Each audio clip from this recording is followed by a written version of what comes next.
É possível recomeçar? Se você pudesse voltar no tempo e mudasse apenas uma coisa da sua vida, qual coisa você mudaria?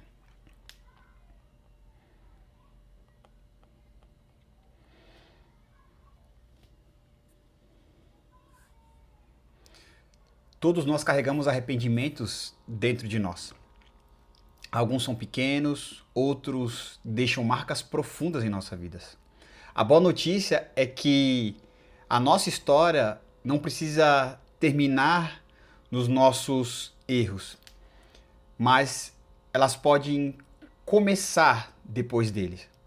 Porque Lucas capítulo 15, versículo do 11 ao 24, conta a história de um rapaz que ele tinha um pai, o pai dele estava vivo e ele, com o pai em vida, pediu para que o pai repartisse a herança e desse a parte dele para que ele pudesse viver a vida dele com a herança que o pai vivo tinha para dar para ele.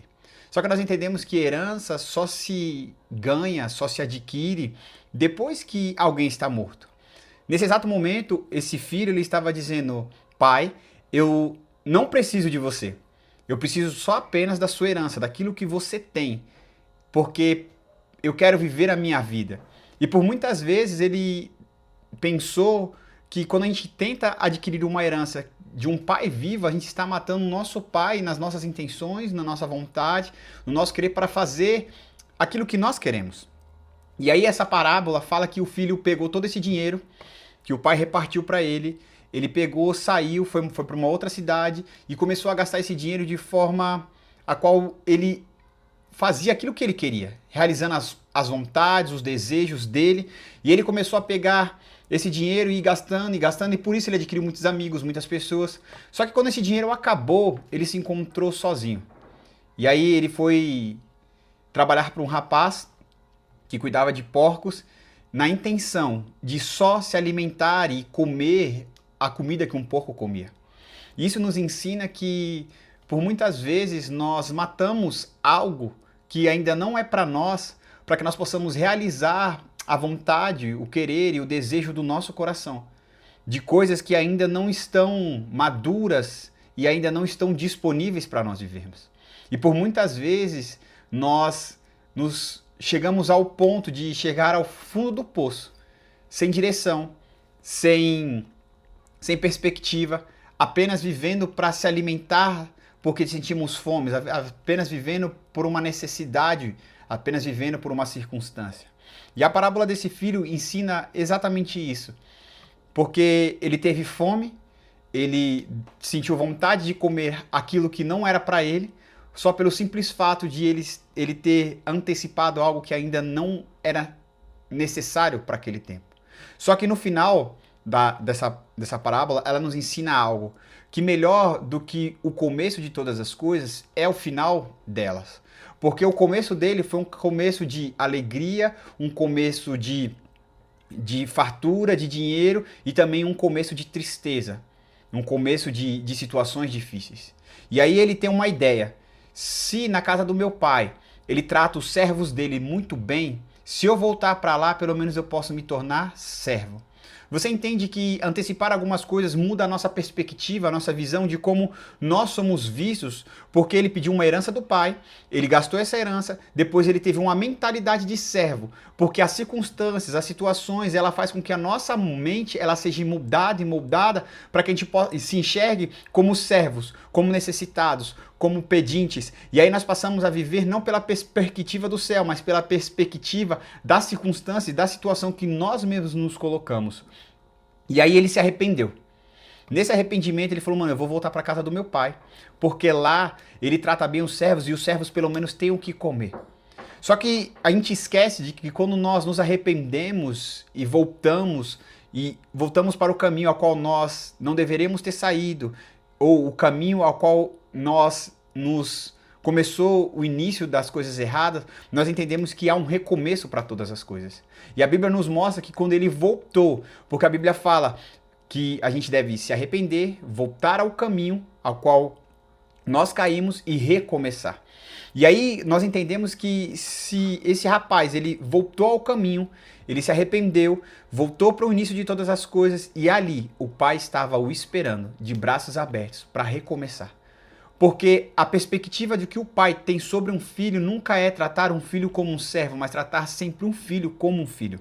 Porque aquele que se arrepende, abandona e deixa, esse alcança a misericórdia. E isso fala que ele alcança um tempo novo, uma nova estação, uma nova medida, um novo favor do céu, um novo tempo e um novo começo. Estabelecendo assim um tempo novo e oportuno para que aquilo que ficou para trás seja deixado para trás e eis que seja feito nova todas as coisas. Porque é isso que Jesus nos ensina. Ele nos ensina a recomeçar a partir da paternidade de quem ele é, a partir de um Deus Pai, para que nós possamos nos enxergar não como servos, mas como filhos. E a partir desse recomeço ter uma nova história, uma nova trajetória, um novo começo, um novo caminhar, e aonde nós vivemos o destino, não o qual nós escolhemos, mas o destino que Deus aponta para cada um de nós. E passamos a viver o propósito que ele tem para nós. Porque ele bem sabe os planos que tem ao nosso respeito. São planos de paz, são planos de bem e planos de nos fazer crescer e prosperar, nos levando a uma vida a qual ele já preparou para cada um de nós, para que nós pudéssemos acessar e viver essa vida. Não importa como foi o seu começo, importa como que vai ser o final de todas as coisas. Porque podemos começar uma corrida muito bem e no final dela não ganhar. Ou podemos começar uma corrida muito ruim, mas no final dela, a gente se esforçando, a gente correndo, a gente empenhando, a gente ganhar e ter a vitória. E é isso que essa palavra quer nos ensinar, que há oportunidade de recomeçar e ter um tempo novo, de viver algo novo e diferente. Porque o filho, quando ele chega e o pai ouve a notícia de que o filho está voltando, o pai vai até o encontro do filho antes do filho chegar aos terrenos do pai, antes do filho chegar às terras do pai. E ali o pai o recebe com um anel, com uma veste nova e com uma sandália. E isso fala de que ele recebeu um novo começo, onde a glória da segunda casa foi maior do que a primeira. E é isso que Deus quer fazer e estabelecer na sua vida. Fazer com que a glória da segunda casa seja maior do que a primeira. Do que aquilo que já passou, passou, e aquilo que está por vir já chegou, porque chegou um novo tempo para a sua vida. E aí nós vemos que quando ele coloca um anel sobre o dedo do filho, ele diz, eu tenho uma aliança com você. Mesmo que você pediu a sua herança, mesmo que você cometeu erros, a minha aliança com você jamais se desfez, porque eu sou um pai e um pai jamais se esquece de um filho. E aí as vestes novas quer dizer que chegou um novo tempo. Uma nova unção, um novo derramar, um novo fluir, uma nova medida de graça, aonde a unção que despedaça o jugo faz com que viva não sobre o jugo do pecado, não sobre o jugo do arrependimento, não sobre o jugo da vida antiga, mas sobre o jugo de um novo começo, de uma nova história. E aí ele coloca uma sandália sobre os pés. E a sandália fala de um novo caminhar, de uma nova caminhada, de uma nova trajetória, de algo novo sendo estabelecido para que aquilo que ele andou, pelos caminhos que ele andou, não importa mais, porque o que importa é os caminhos que está sendo andado daqui para frente, a partir do encontro que ele teve com o pai, a partir do momento que ele voltou, se arrependeu e começou a caminhar. E aí nós vemos que Deus, através dessa palavra, ele fala que o pai fez um banquete, preparou, porque ele falou, aquele meu filho que eu achei que estava morto, ele vive.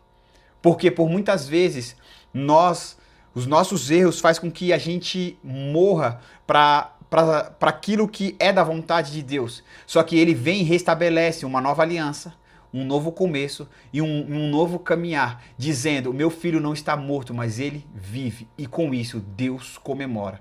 E ele ensina que ele faz um novo começo, uma nova trajetória, e ele comemora sobre a volta dos filhos que estão vivendo um novo tempo, uma nova perspectiva, uma nova realidade e um novo começo a partir de quem Deus é.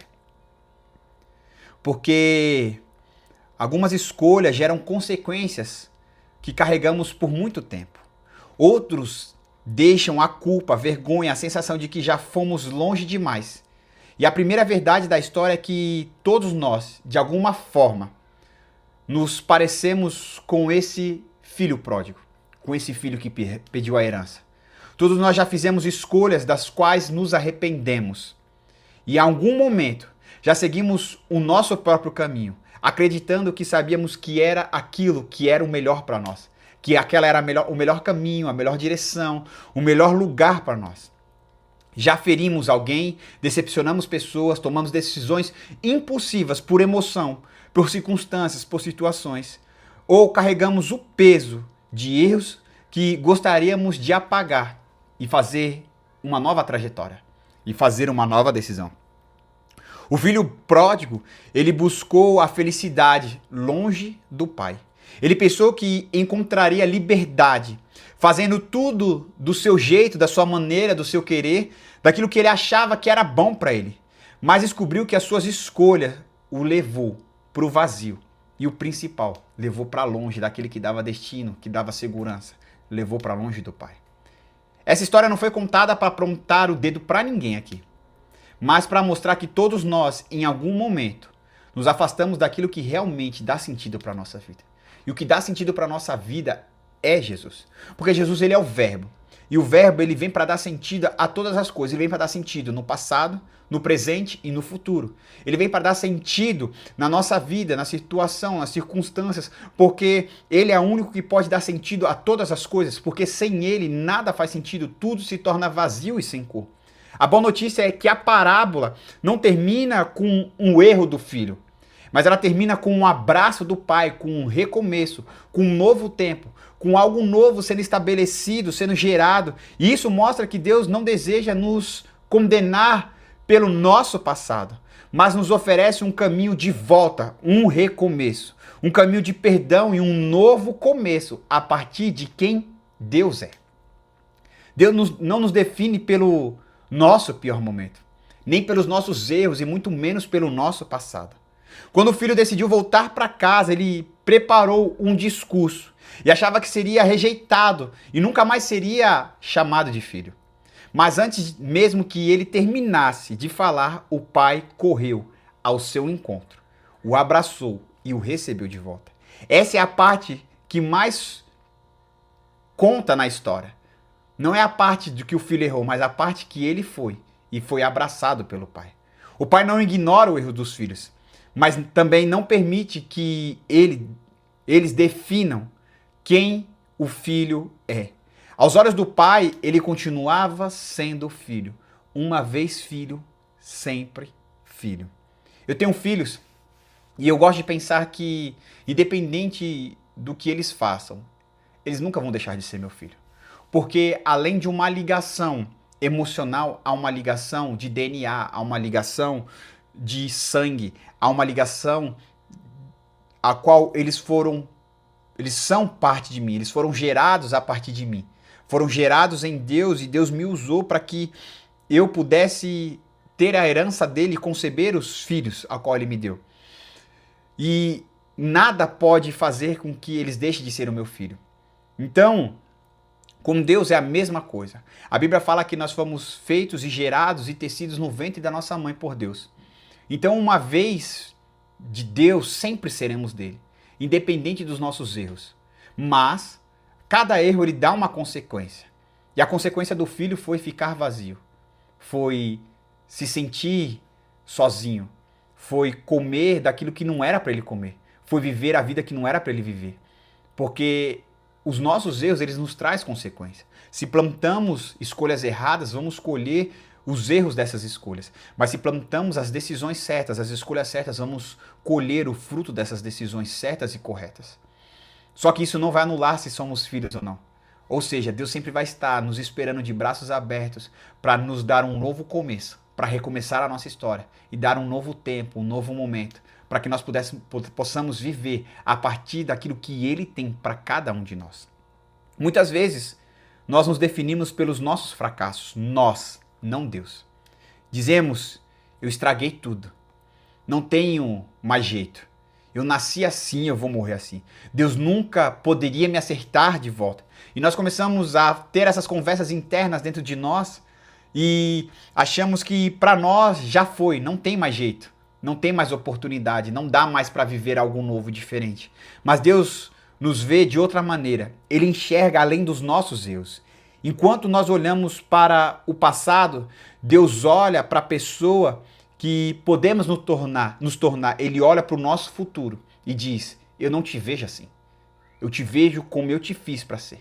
Eu te vejo da maneira a qual eu já tenho preparado para você, daquilo que eu já fiz para você, para que você viva a partir da vida que eu tenho para você, não a partir da vida que você quer viver, mas a partir dos planos que eu já designei ao seu respeito.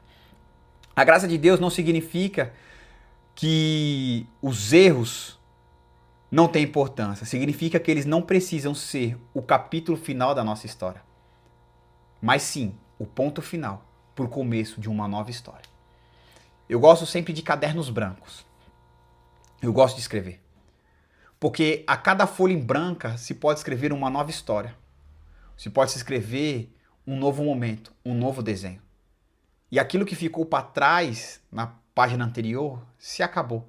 O que se importa é o que será escrito na próxima página, na página em branco. E é isso que Deus quer fazer sobre a nossa vida.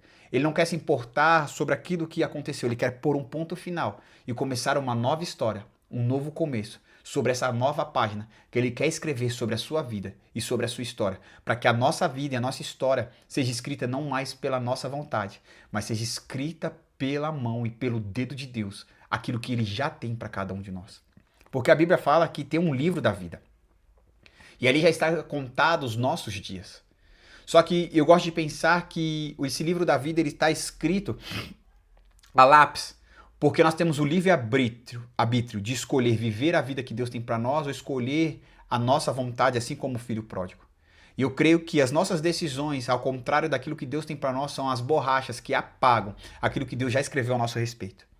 E quando nós decidimos viver a vida que Deus tem para nós, aquilo que Ele já escreveu, as nossas decisões vivendo em acordo com as decisões e com aquilo que Deus tem para nós, de acordo com a história que Deus para nós, é uma caneta que fixa aquilo que Deus já escreveu a nosso respeito. E a gente passa a viver a vontade de Deus sobre as nossas vidas. Porque a vontade de Deus ela é boa, perfeita e agradável. E ela nos faz viver algo que os nossos olhos não viu, os nossos ouvidos não ouviu, a gente nem imaginou. São algo que só Deus tem preparado para nós. E é isso que Ele quer fazer a partir de hoje na sua vida. Estabelecer um tempo novo, um novo começo. Ele quer zerar o game e começar do zero uma nova fase da sua vida. Muitas vezes esperamos sentir coragem e ter todas essas respostas, ou ver circunstâncias mudarem para então a gente começar a agir. Mas os maiores recomeços da vida começam com as nossas pequenas decisões e as nossas pequenas atitudes.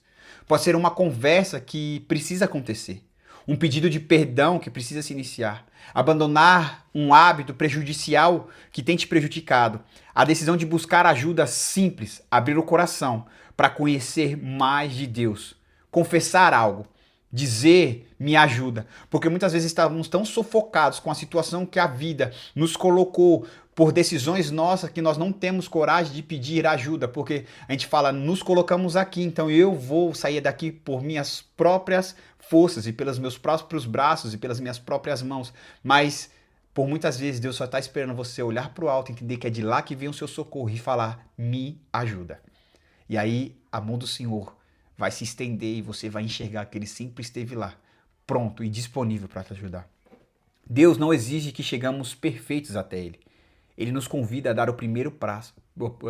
Ele nos convida a dar o primeiro passo e promete caminhar conosco.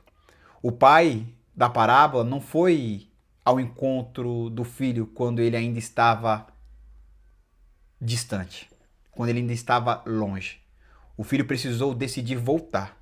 E quando o filho deu esse passo, um encontro com o pai já estava o esperando, de braços abertos. Ou seja, quando o filho decidiu voltar, e o pai já estava o esperando na entrada, aguardando ele de braços abertos para dizer, você é bem-vindo.